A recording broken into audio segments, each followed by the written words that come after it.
When Luna Rodriguez saw the three men in expensive suits enter the Crossroads Diner at 11:43 p.m., every instinct she'd developed from 2 years of late-night shifts screamed danger. They moved with the calculated precision of predators, their eyes scanning the nearly empty restaurant like they were mapping exits and counting witnesses rather than looking for a table. The diner's only other customer sat in booth 7, a massive man in a leather vest, whose patches identified him as Kane Steele Morrison, president of the Phoenix chapter of the Hells Angels. Luna had been serving him coffee and pie every Tuesday night for 6 months, and while she'd never spoken more than necessary to take his order, she'd grown comfortable with his quiet presence and generous tips. Tonight felt different.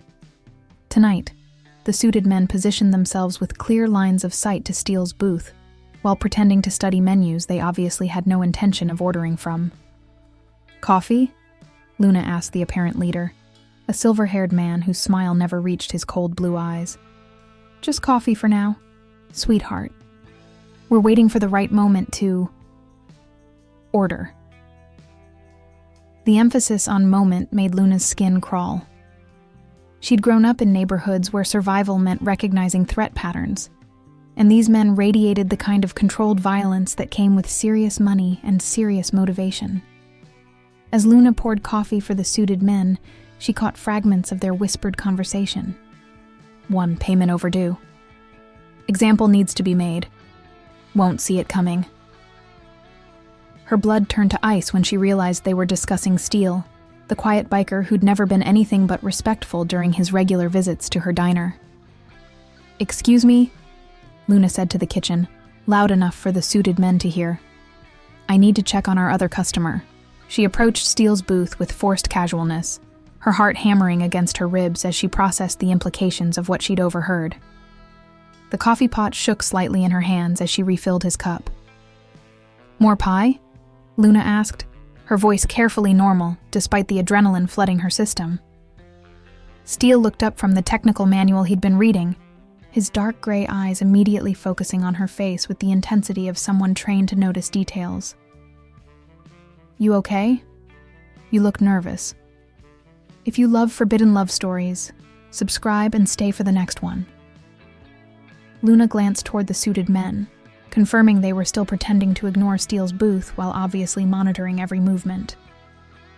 "I need to tell you something," she whispered, leaning closer under the pretense of wiping his table. "The 3 men who came in 20 minutes ago, they put something in the coffee they ordered for you. They're waiting for you to drink it."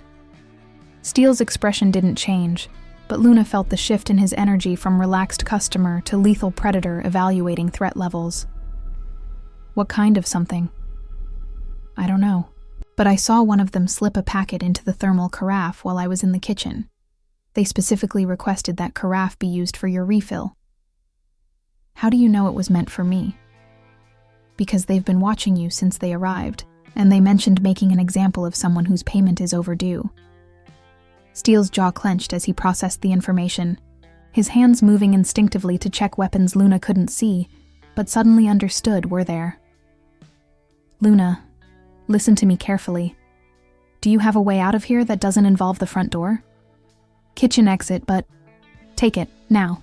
Go home, lock your doors, and don't come back to work until you hear from me." "What about you?" "I'll handle this." Luna looked at this man she'd served for months without really knowing him, seeing past the leather vest and intimidating presence to someone who was about to face deadly danger from people who'd planned his murder with corporate efficiency. "There are 3 of them," she whispered urgently. "They're armed. I can see shoulder holsters under their jackets. And they're not street thugs. These are professionals. So am I." Before Luna could respond, one of the suited men approached their booth with the poisoned coffee, his smile as artificial as his casual manner. "Excuse me, miss, but we ordered this special blend for your customer here. Compliments of some mutual friends." Steele looked up at the man with the kind of calm that preceded violence. "That's thoughtful, but I'm good with what I have." "I insist." The man's hand moved inside his jacket, not quite drawing a weapon, but making the threat clear. "These friends are very particular about their hospitality being accepted." Luna realized they were seconds away from a confrontation that would turn the diner into a battlefield. Without thinking, she stepped closer to Steele, her hand finding his shoulder as she leaned down to whisper in his ear. "Don't drink it and leave now," she breathed against his ear, her voice barely audible but carrying absolute urgency. That's when Steele's arm came around her waist, pulling her against him with surprising gentleness, even as his other hand moved to the weapon concealed under his jacket. "Luna," Steele said quietly, his voice carrying the authority of someone accustomed to command. "These gentlemen and I need to have a private conversation. Why don't you take your break now?" "Actually," the suited man said, his false smile disappearing entirely, "the young lady should stay. Witnesses make conversations more civilized." Steele's arm tightened protectively around Luna as he stood, his considerable height and presence transforming the diner's atmosphere from tense to explosive. "The lady leaves, now." "I don't think so." That's when Luna heard the distinctive sound of the diner's front door chiming again, followed by the rumble of motorcycle engines that seemed to shake the building's foundation. Through the windows, she could see leather-clad figures dismounting from Harleys, moving with the coordinated precision of a military unit responding to an emergency. "Cavalry's here," Steele murmured against Luna's ear, his voice carrying relief mixed with anticipation of violence. "But you still need to go. Steele, go, now." As Luna moved toward the kitchen exit, she realized her simple act of warning a customer had just made her a participant in whatever war was about to erupt between the Hells Angels and whoever had sent professional killers to poison their president. Behind her, she could hear Steele addressing the suited men with deadly courtesy. "Gentlemen, I believe you wanted to discuss payment terms. Let's discuss them properly." The last thing Luna saw before disappearing into the kitchen was Steele's brothers entering the diner like a leather-clad storm, and the sudden understanding that the quiet man, who tipped well and read technical manuals, was someone far more dangerous than she'd ever imagined. Outside, Phoenix glittered with lights that promised safety for people who stayed in their own lanes and minded their own business. But Luna had just stepped out of her lane to save someone she barely knew, and the consequences would reshape both their lives in ways she couldn't yet comprehend. Luna sat in her tiny apartment 3 blocks from the diner, listening to sirens wail through the Phoenix night, while trying to process what had just happened. The local news was reporting an incident at Crossroads Diner involving multiple arrests and federal agents, but no details about casualties or what had actually transpired after she'd fled through the kitchen. Her phone buzzed with texts from her coworker Maria. "Girl, what happened at the diner? Police everywhere." But Luna couldn't bring herself to respond. "How did you explain that you'd just saved a Hells Angels president from being poisoned by what looked like corporate assassins?" At 2:17 a.m., a soft knock on her door made Luna's blood freeze. She lived in a neighborhood where late-night visitors usually meant trouble. And after tonight's events, her paranoia was running at maximum levels. "Luna, it's Steele. I need to know you're safe." His voice through the door was quiet, but unmistakable. Luna looked through the peephole and saw him standing alone in the hallway, still wearing the leather vest but no longer carrying the deadly tension she'd witnessed at the diner. "How did you find where I live?" Luna asked, opening the door but keeping the chain lock engaged. "Employee records from the diner. Luna, we need to talk. Is it over? Whatever happened at the diner?" "The immediate threat is over. The bigger problem is just beginning." Luna studied Steele's face through the gap in the door, seeing exhaustion and something else, concern that seemed focused entirely on her welfare. Against her better judgment, she unlocked the chain and let him into her small living space. "You saved my life tonight," Steele said without preamble. "That coffee was laced with enough ricin to kill me and anyone else who might have tasted it." Luna sank onto her second-hand couch, the magnitude of the situation finally hitting her. "Ricin, Those men were trying to poison you with ricin. Professional hit. Clean, untraceable, would have looked like a heart attack to anyone who didn't know what to look for. Steele remained standing, too large for her small apartment, his presence both protective and overwhelming. How did you know to warn me? I heard them talking, something about payments being overdue, making examples. And I saw one of them put something in the coffee carafe they specifically requested for your table. Most people would have minded their own business, pretended not to notice. Most people don't grow up in neighborhoods where you learn to spot predators early. Luna looked up at Steele, seeing him clearly for the first time without the context of customer service. Who were they? Why did they want you dead? Steele was quiet for a moment, clearly weighing how much truth to share. Business disagreement. Some people think violence is an acceptable negotiation tactic. What kind of business? The kind that occasionally involves people who don't honor their agreements. Steele's expression grew serious. Luna, you need to understand something. By warning me tonight, you've made yourself a target. These people won't forget that their plan failed because of your intervention. What are you saying? I'm saying you can't go back to your normal life until this situation is resolved.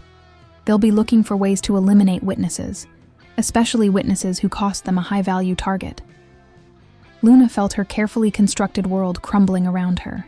She'd worked 2 years to build a stable life after escaping an abusive relationship, had finally found a job and apartment that felt safe, had begun to believe she could have a normal existence. For how long? I don't know. Could be weeks. Could be months. I can't just disappear from my life. I have responsibilities, bills, a job. You have a life worth protecting. Steele moved closer, his voice gentling.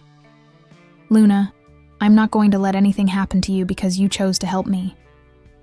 What does that mean exactly? It means you're under the protection of the Phoenix Hells Angels as long as this threat exists. It means no one touches you without going through us first. The concept of being under motorcycle club protection was so far outside Luna's experience that she struggled to process it. And what does that cost me? Nothing. This isn't a transaction. It's gratitude. Luna studied Steele's face, trying to reconcile the quiet customer she'd served for months with the dangerous man who commanded enough respect to wage war over business disagreements. What happened tonight? After I left? The 3 men were arrested by federal agents who'd been tracking them for months. Turns out they work for a shell company that handles corporate espionage and problem resolution for clients who prefer plausible deniability. And your club? We provided information that helped the feds connect those men to several unsolved murders. Sometimes the law and outlaws have common enemies. Steele's phone buzzed with a text that made his expression harden. Luna, I need you to pack a bag, enough for several days. Why? Because one of the men from tonight made bail 20 minutes ago, and the first thing he's going to do is eliminate the witness who compromised their operation. Luna felt ice form in her stomach. Where am I supposed to go? Somewhere safe. Somewhere my people can protect you while we resolve this permanently. Your people? My family. The brotherhood that takes care of its own and anyone who takes care of us. As Luna packed clothes and essentials with hands that shook despite her efforts to stay calm, she realized her simple act of decency had thrust her into a world where loyalty was earned through blood and protection came with weapons rather than legal contracts. Steele, she said, as they prepared to leave her apartment, possibly forever. What if I'm not strong enough for whatever comes next? Luna, you looked armed killers in the eye and chose to save a stranger's life, despite knowing it would put you in danger. That's not weakness. That's the kind of courage most people never discover they possess.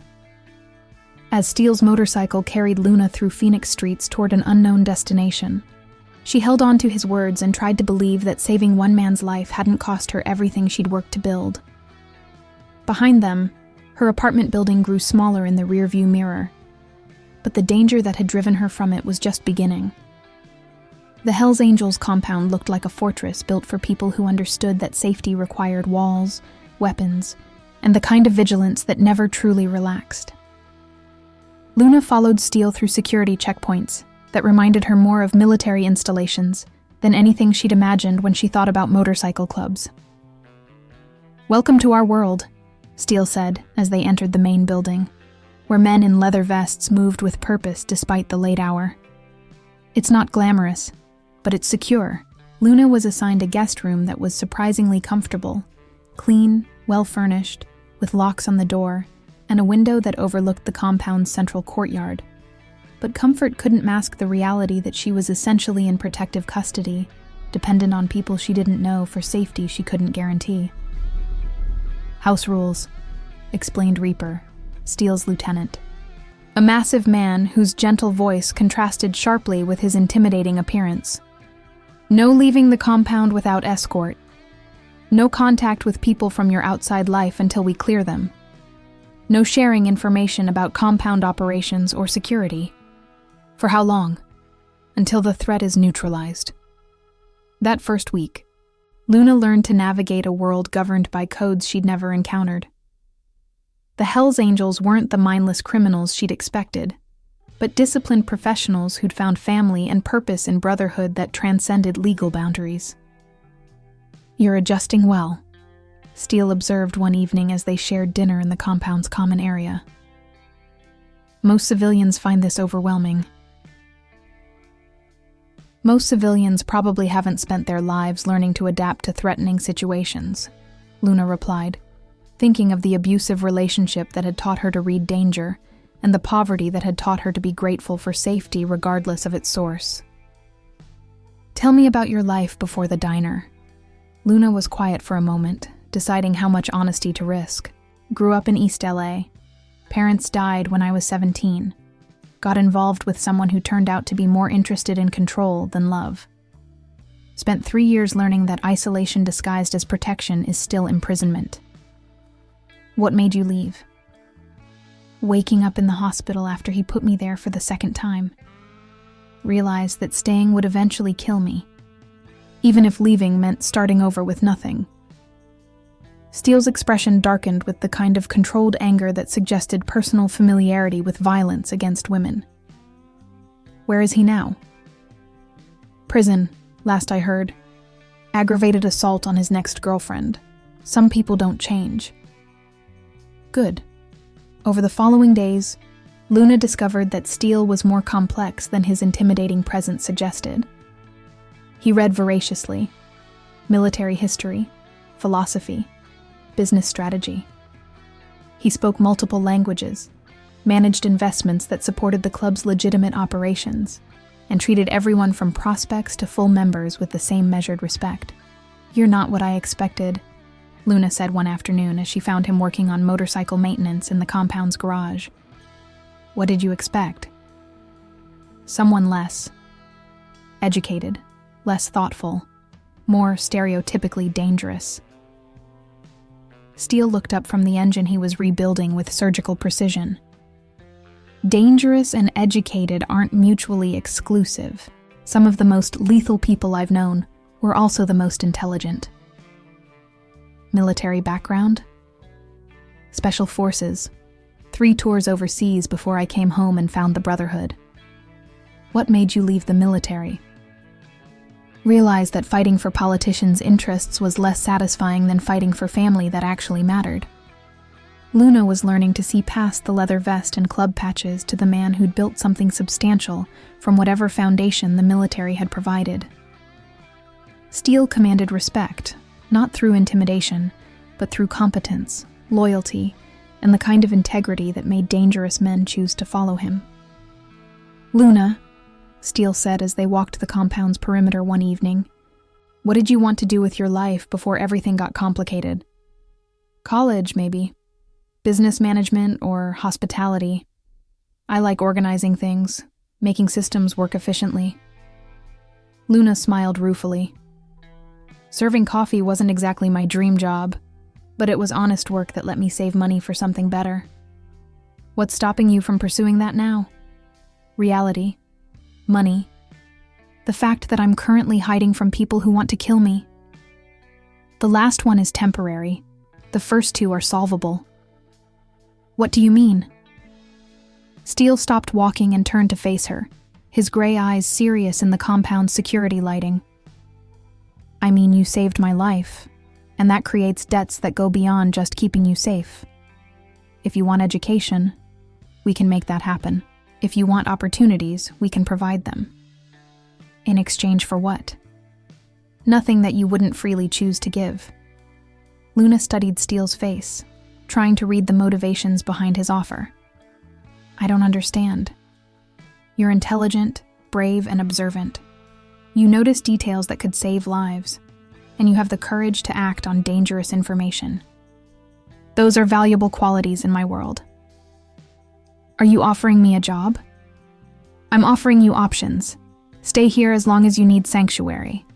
Work with us if you want purpose that matters. Leave when you're ready to build whatever life you choose. The conversation was interrupted by Reaper's urgent approach.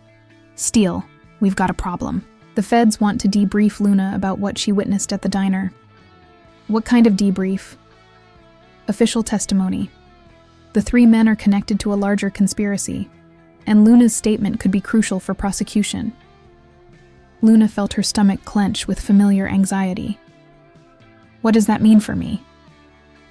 It means going public with your involvement, Steele said grimly, which makes hiding you significantly more difficult. And if I refuse to testify? Then the people who tried to kill me remain free to try again, and you remain a target for as long as they consider you a threat. Luna realized she was facing another impossible choice: emerge from safety to help ensure justice, or remain hidden while dangerous people retained their freedom to cause harm. What would you do? She asked Steele. I'd testify, because some things matter more than personal safety, even if it means permanent danger. Luna, you can't live your entire life hiding from people who might want to hurt you. At some point, you have to decide whether you're going to let fear define your existence, or whether you're going to fight for something worth defending. As Luna considered testimony that would forever change her relationship with both safety and anonymity, she realized that Steele was offering more than just protection. He was offering her the chance to become someone who stood and fought instead of someone who hid and hoped. The question was whether she was brave enough to accept that transformation. The federal courthouse in Phoenix buzzed with activity as Luna prepared to give testimony that would either put dangerous people in prison or paint a target on her back that would never fade. FBI agent Sarah Chen had spent 2 days preparing her for questions that would expose every detail of the assassination attempt at the diner. Remember, Agent Chen said as they reviewed Luna's statement one final time, stick to what you saw and heard. Don't speculate about motives or interpret conversations beyond their literal content. What happens after I testify? That depends on the defense strategy. They might try to discredit you, claim you're lying to protect Steele, suggest your relationship with the Hells Angels compromises your credibility. Luna looked through the courthouse window at the street where Steele and several of his brothers waited, their presence both reassuring and a reminder that her normal life was gone forever. Agent Chen, what do you know about the people who tried to poison Steele? Enough to understand they work for clients who don't accept failure gracefully. Your testimony today will help us connect them to other unsolved cases, but it will also confirm your identity as a witness who can damage their operations. The courtroom was smaller than Luna had expected, but the weight of what was happening felt enormous as she took the witness stand. The defendants, the 3 men from the diner, watched her with expressions that promised retribution regardless of legal outcomes. Ms. Rodriguez, the prosecutor began, can you describe the events of the evening in question? Luna walked through her statement methodically, describing the men's arrival, their suspicious behavior, the conversation she'd overheard, and her decision to warn Steele about the poisoned coffee. Her voice remained steady, despite the defendant's predatory attention. What made you decide to warn the defendant, rather than simply avoiding the situation? Because letting someone be murdered when I could prevent it wasn't an option I could live with. Even though you barely knew Mr. Morrison? Especially because I barely knew him. He was just a customer who'd always been respectful. That was enough. The defense attorney's cross-examination was brutal, as Agent Chen had warned. Luna found herself defending her character, her motivations, and her current living situation at the Hells Angels compound. Ms. Rodriguez, isn't it true that you're romantically involved with the defendant? No, that's not true. But you're currently living at his motorcycle club's facility. I'm under their protection because of threats made against me after I testified in preliminary hearings. Convenient protection from people you claim tried to kill your alleged romantic interest. Objection, the prosecutor interjected. Counsel is making arguments, not asking questions. Sustained. But the damage was done. Luna could see the jury processing the defense's insinuation that her testimony was motivated by personal involvement rather than civic duty. After 4 hours of testimony and cross-examination, Luna felt drained but satisfied that she'd told the truth completely. The evidence, surveillance footage, forensic analysis of the poisoned coffee, the defendant's cell phone records, corroborated her account. Outside the courthouse, Steele waited with an expression that mixed pride and concern. How did it go? They tried to make it seem like I was lying to protect you because we're romantically involved. And I told the truth, that we're not involved. Luna studied Steele's face, seeing something shift in his expression. Is that disappointing? What's disappointing is that good people like you have to risk everything to ensure justice for people like me. Their conversation was interrupted by Agent Chen's urgent approach. Luna, we have a problem. While you were testifying, someone broke into your old apartment. Nothing was stolen, but they left a message. What kind of message? Agent Chen handed Luna a photograph taken at the crime scene. On her bathroom mirror, someone had written in red lipstick, "Witnesses don't live long enough to enjoy their 15 minutes of fame." Luna felt ice form in her stomach as the implications sank in. They know where I lived. Which means they've been tracking you longer than we realized, Steele said grimly. This wasn't a spontaneous retaliation. It's been planned since the night at the diner. What does that mean for my safety? It means the compound isn't just temporary protection anymore, Agent Chen said. These people have resources and patience. They're willing to wait months or years for the right opportunity to eliminate witnesses. Steele's hand found Luna's shoulder, offering comfort and strength. Luna, I'm sorry. This is my fault. No, it's not. I made the choice to get involved. But Steele, I can't live in hiding forever. That's not living. That's just existing under different circumstances. What are you saying? I'm saying that if these people want a war, maybe it's time to give them one. But on our terms, not theirs. Agent Chen looked between Luna and Steele, with an expression that suggested she recognized dangerous determination. What exactly are you proposing? Use me as bait. Let them think I'm vulnerable, that I've left protective custody. When they make their move, you'll be ready. Absolutely not, Steele said immediately. I won't let you put yourself at risk. It's not your decision. Luna's voice carried new authority. I'm tired of being a victim, Steele. Tired of letting other people's violence define my choices. Luna, these aren't street criminals you can outthink or outfight. These are professionals who kill for money. Then we need to be smarter than them. Agent Chen was quiet for a moment, clearly weighing operational considerations against witness safety protocols. It could work, but it would require perfect coordination between federal agents and unofficial assets. You mean the Hells Angels? I mean people who have tactical experience and personal investment in the outcome. Steele's expression grew thoughtful as he processed the proposal's implications. You're talking about joint operation between the FBI and the club. I'm talking about doing whatever it takes to resolve this situation permanently, so Luna can reclaim her life. Luna looked between the federal agent and the motorcycle club president, seeing the possibility of alliance between law enforcement and outlaws united by common purpose. How dangerous would this be? Luna asked. Extremely dangerous, Agent Chen replied honestly. But perhaps less dangerous than spending the rest of your life looking over your shoulder. Steele's gray eyes met Luna's with an intensity that made her pulse quicken. If we do this, everything changes between us. You become part of my world permanently. Maybe it's time I chose a world where I fight back instead of hiding. As they planned an operation that would either end the threat against Luna or get them all killed, she realized she was about to discover whether courage was something you possessed or something you developed through necessity. The plan was elegantly simple and potentially suicidal. Luna would appear to leave protective custody and return to her normal routine, drawing the assassins into an ambush where FBI agents and Hell's Angels would be positioned to eliminate the threat permanently. This is insane, Steele said for the 10th time as they reviewed the operational details in the compound's war room. We're using you as live bait for people who specialize in making witnesses disappear.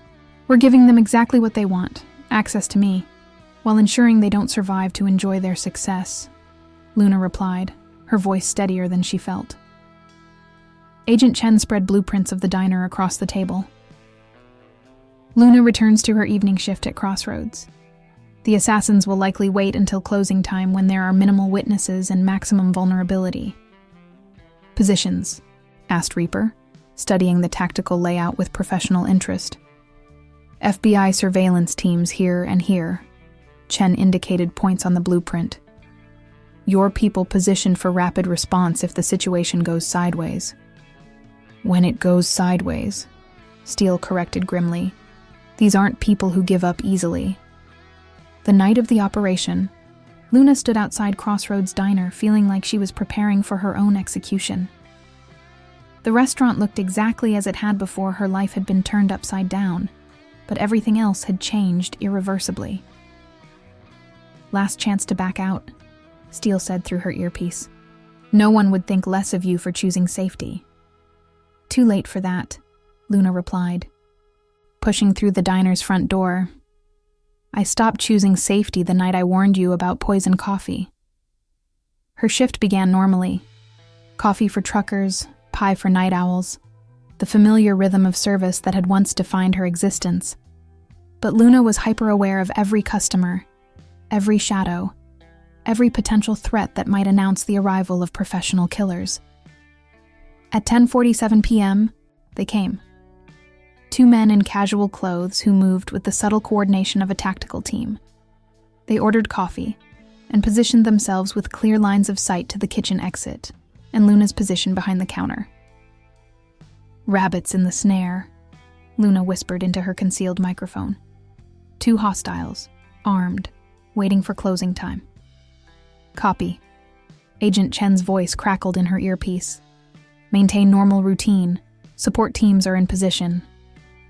The next hour passed with excruciating tension as Luna served her would-be killer's coffee, while federal agents and Hell's Angels prepared to spring their trap.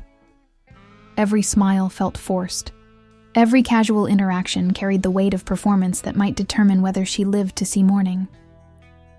At 11:55 p.m., Luna began her closing routine, knowing that the next few minutes would either vindicate their plan or end with her death. Excuse me, miss, one of the assassins called as Luna locked the front door. We were hoping to talk with you about recent events. I'm sorry, but we're closed. You'll need to leave. I'm afraid we can't do that. That's when Luna saw the silenced pistol appear in the man's hand, and she realized their carefully planned ambush was about to become a firefight in the confined space of the diner. Now, Luna said into her microphone, diving behind the counter as gunfire erupted throughout the restaurant. What followed was 30 seconds of controlled chaos as federal agents and Hell's Angels converged on the diner from multiple entry points. Luna pressed herself against the floor tiles where she'd spent countless hours serving coffee, listening to automatic weapons fire and shouted commands. Federal agents, drop your weapons. Luna, stay down. Steele's voice cut through the noise. The gunfire stopped abruptly, replaced by the sounds of arrest procedures and emergency medical protocols. Luna remained behind the counter until Steele's hand found her shoulder. It's over, he said gently. You're safe. Luna stood on shaking legs to survey the aftermath. One assassin was dead, the other wounded and in federal custody. Bullet holes scarred walls where she'd worked for 2 years, and blood-stained floors she'd mopped thousands of times. Both targets neutralized, Agent Chen reported into her radio. Primary asset is secure. But their victory celebration was short-lived. Agent Chen's expression darkened as she received updates through her earpiece. What's wrong? Steele asked, reading the agent's body language. The 2 men we just captured were part of a larger team. While we were focused on the diner, the rest of their unit hit the compound. Luna felt ice form in her stomach. The compound? Are your people under attack? We need to get back there now. The ride to the compound through Phoenix's night streets was a blur of emergency vehicles and radio chatter reporting casualties and structural damage. Luna held tight to Steele as his motorcycle raced through traffic, both of them desperate to assess the damage to the place that had become her sanctuary. The compound was still standing, but barely. Smoke rose from several buildings, and emergency vehicles lined the perimeter where federal agents coordinated with club members to secure the scene. Casualties? Steele demanded as they reached the command post. 3 wounded, none critical, Reaper reported. But they got into the main building before we could stop them. What were they after? Information, computer files, financial records, membership lists. They weren't trying to kill everyone. They were gathering intelligence. Luna realized with sick clarity that saving her life had cost the Hells Angels their security, their privacy, and possibly their ability to operate. This is my fault. They attacked you because you protected me. No, Steele said firmly. They attacked us because we chose to stand against people who think money and violence solve every problem. That's our choice, and we'd make it again. Agent Chen approached with an expression that mixed relief and concern. The good news is, we've neutralized the immediate threat. The bad news is these people were working for a larger organization that won't forget tonight. Meaning this is over for now, but it's not over forever. You'll always be valuable to people who want leverage against the Hells Angels. As Luna surveyed the damage to the compound that had sheltered her, she realized that choosing courage over safety had consequences that extended far beyond personal risk. Her decision to save Steele's life had protected him, but endangered everyone who'd chosen to protect her. The question now was whether she was strong enough to live with that responsibility. 3 months after the compound attack, Luna stood in the rebuilt security office of what was now officially called Morrison Consulting Services, the Hells Angels' evolution into a legitimate security company that provided protection for witnesses, corporate executives, and others whose situations required solutions beyond traditional law enforcement. The Henderson account needs our assessment by Friday, Steele said, reviewing contracts that represented the club's transformation from outlaw organization to professional operation. They're concerned about threats against their board of directors. Similar to what happened to you. Similar enough that we're the logical choice to handle their protection. Luna studied the files spread across the conference table, seeing how her testimony and the subsequent investigation had exposed a network of corporate assassinations that spanned multiple industries. The case had made national news, turning Steele into an unlikely symbol of cooperation between law enforcement and reformed criminal organizations. Any regrets? Luna asked. A question that had become their regular check-in about the dramatic changes in both their lives. About going legitimate? About trusting the federal system? About letting you risk your life to save mine? Steele's smile was warm despite the serious subject matter. None whatsoever. Even when going legitimate means paperwork instead of riding free. Freedom without purpose is just elaborate loneliness. This work matters. Their conversation was interrupted by Agent Chen's arrival with news that would test every decision they'd made over the past year. "The trial date has been set," Chen announced. "The remaining members of the assassination network will face federal charges in 6 months. Luna, your testimony will be crucial for obtaining convictions."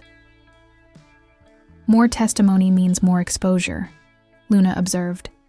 "More chances for someone to decide I'm too dangerous to let live. It also means permanently dismantling the organization that threatened you in the first place." Luna looked between Steele and Agent Chen, seeing in their faces the same determination that had sustained her through months of hiding, fighting, and rebuilding. "What's the government offering in exchange for my continued cooperation?" "Full witness protection, new identity, new location, federal marshals ensuring your safety for life." "And the cost?" "You disappear completely. No contact with previous life. No connection to Phoenix. No relationship with anyone from your past." The offer hung in the air like a bridge leading to safety that required abandoning everything she'd built with Steele and the brotherhood that had become her family. "What about Morrison Consulting?" Luna asked. "What happens to this if I testify and then disappear?" Steele answered with the careful neutrality he'd maintained whenever the subject of witness protection arose. "We continue the work. Help other people in situations like yours. Build something that matters. Without me. If that's what you choose."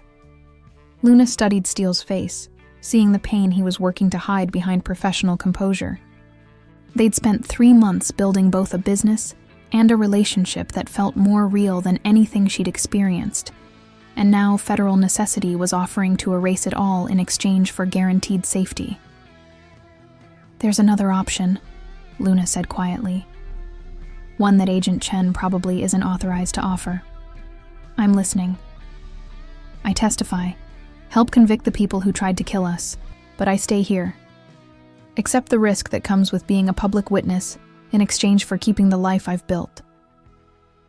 Chen's expression grew serious.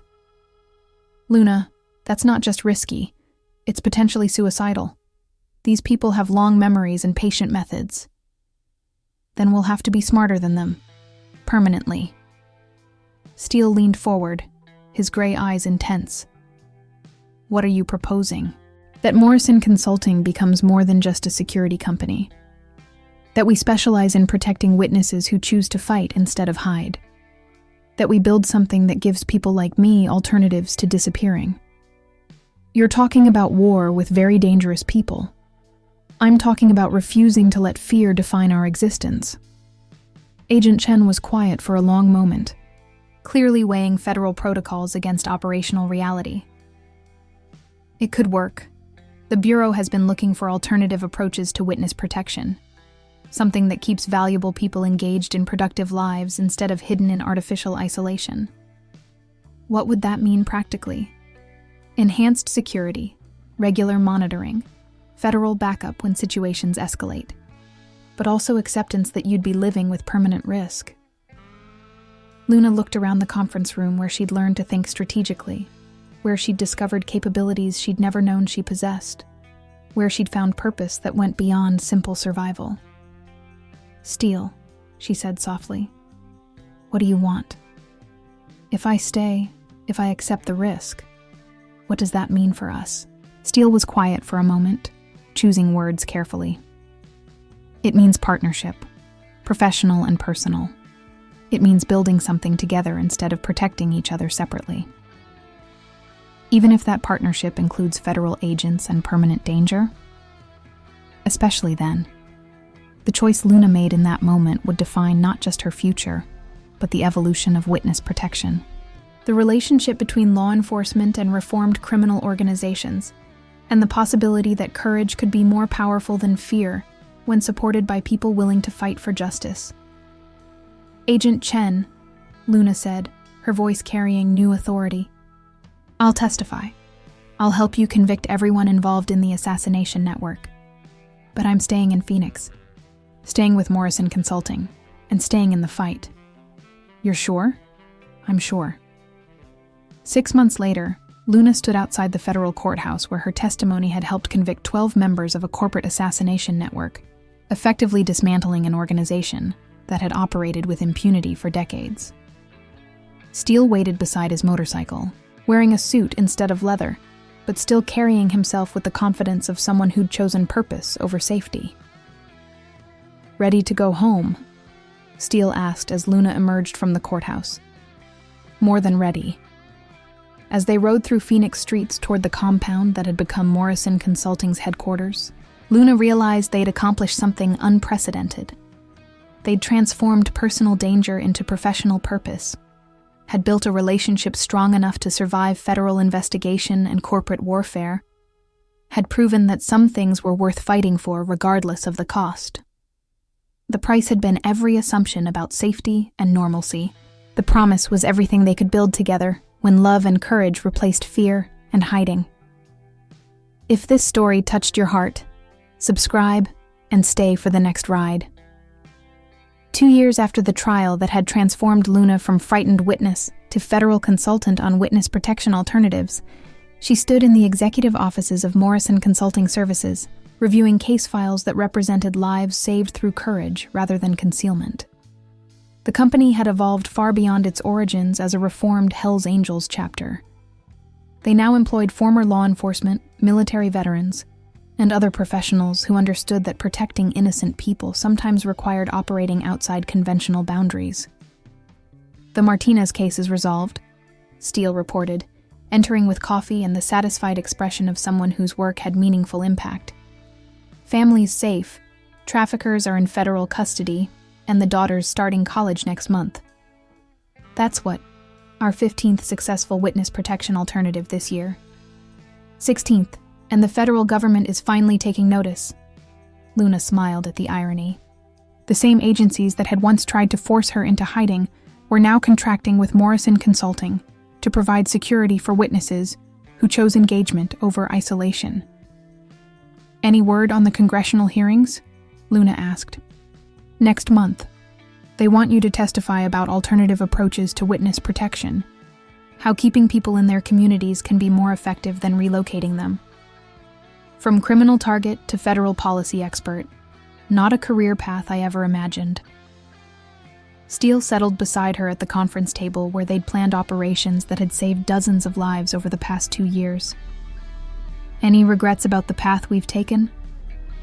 About choosing to fight instead of hide? About building something that matters instead of accepting safety? About falling in love with someone whose idea of date night is reviewing threat assessments?" Luna pretended to consider. "None whatsoever." Their conversation was interrupted by Reaper's announcement from the doorway. "Boss Luna, we've got a situation.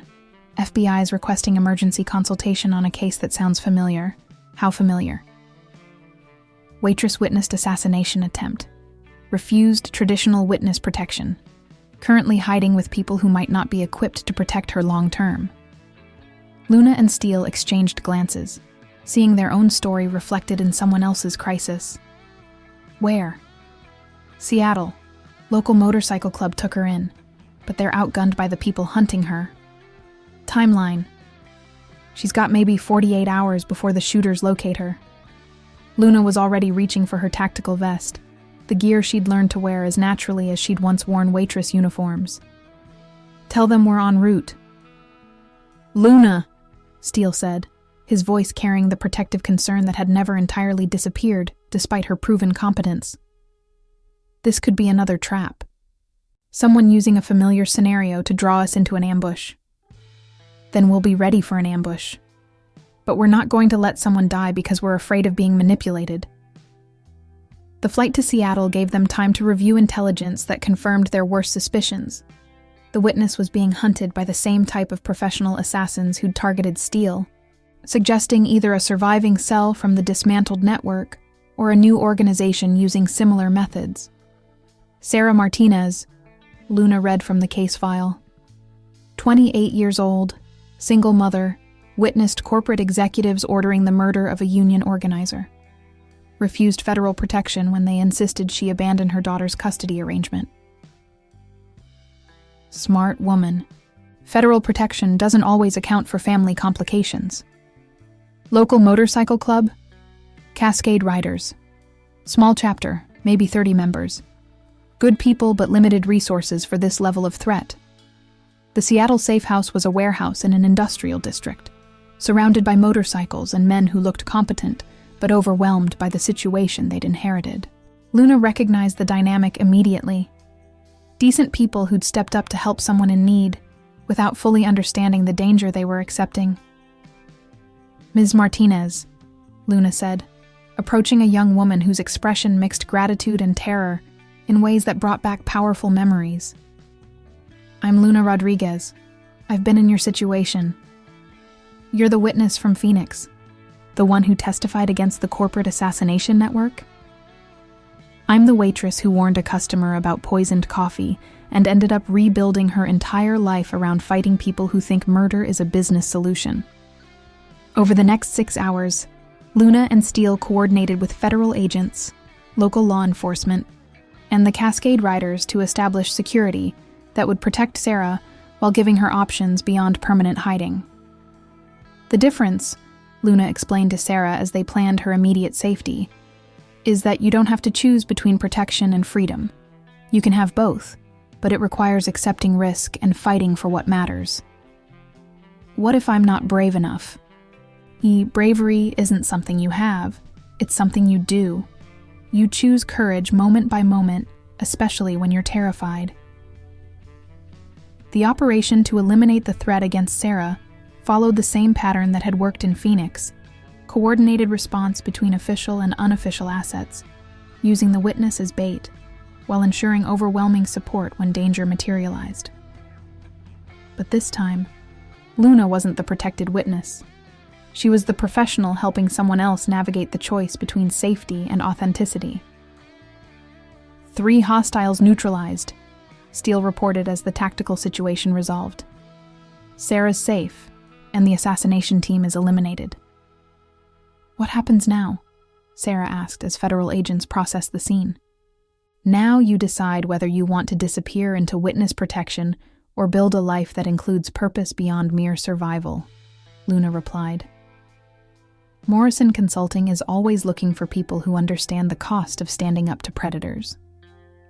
6 months later, Sarah Martinez became Morrison Consulting's newest operative, specializing in protecting witnesses who chose engagement over isolation. She'd discovered, as Luna had, that survival was just the beginning. The real question was what you built with the life you'd fought to keep. Standing in the Phoenix offices that had become headquarters for a movement that was changing federal witness protection policy, Luna realized they'd accomplished something unprecedented. They'd transformed personal trauma into institutional change, had built an organization that gave people alternatives to hiding from danger. "Any regrets?" Steele asked, their ritual question carrying new weight after 2 years of building something that mattered. "Just one," Luna replied, moving into his arms with the ease of partnership tested by danger and strengthened by purpose. "What's that?" "That it took assassination attempts to help me discover what I was capable of becoming. Maybe that's what courage is. Discovering strength you didn't know you had when the stakes matter most." As Phoenix settled into evening around them, Luna understood that the best transformations came from choosing growth over safety, purpose over protection, love that included risk over love that demanded guarantees. Some whispered warnings, it turned out, changed everything.